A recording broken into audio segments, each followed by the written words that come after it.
নমস্কার, আমি করবী চলে এসেছি একটা নতুন ব্লগের সাথে অনুদের মেয়েবেলা চ্যানেলে। অন্যান্য বছরের ন্যায় এবছরও চলুন দেখা যাক 2025-এর 31শে ডিসেম্বর রাতটা আমাদের কেমনভাবে এনজয় করে কেটেছিল। এ প্রসঙ্গে বলে রাখি, ওই দিন আমাদের এখানেই বুক ফেয়ারে আমার মেয়ের প্রোগ্রাম ছিল এবং তার সাথে ছিল একটা কম্পিটিশন এবং তার পুরস্কার বিতরণী সভা। যাই হোক, সবে মিলে সন্ধ্যাটা আমাদের বেশ আনন্দে কেটেছিল। চলুন ভাগ করে নিই তার বিশেষ বিশেষ মুহূর্তগুলো।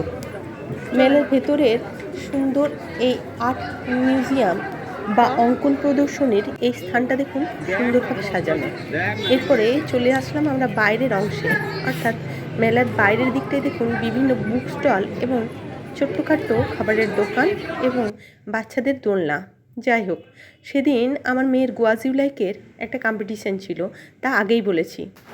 তারই সাজার প্রোগ্রাম চলছে বিকাল থেকে, অর্থাৎ চটজলদি খাওয়া দাওয়া করে আমার ছোটো মেয়েকে সাজানোর জন্য আমরা প্রস্তুতি নিয়েছি।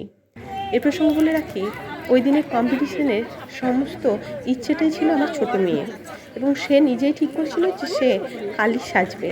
যাই হোক, তার ইচ্ছে পূরণের জন্যই আমরা সুন্দর করে সাজানোর চেষ্টা করেছি। চলুন দেখা যাক তারই সেই মুহূর্তটা, অর্থাৎ গোয়াজিউলাইকের সেই কম্পিটিশন চলাকালীন মুহূর্তটা আপনাদের সামনে সুন্দরভাবে ভাগ করে নিচ্ছি।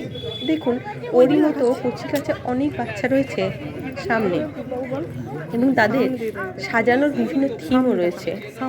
যাই হোক, এরই মধ্যে আমার সবার থেকে ভালো লেগেছিল হানি বিজ, অর্থাৎ ছোট্ট দেখুন একবারে বেবি যে কম্পিটিটার।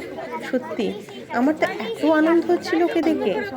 সর্বোপরি ও খুশিতে সেজে গুজে পুরো মাঠময় মৌমাছির মতো ঘুরে বেরিয়েছিল।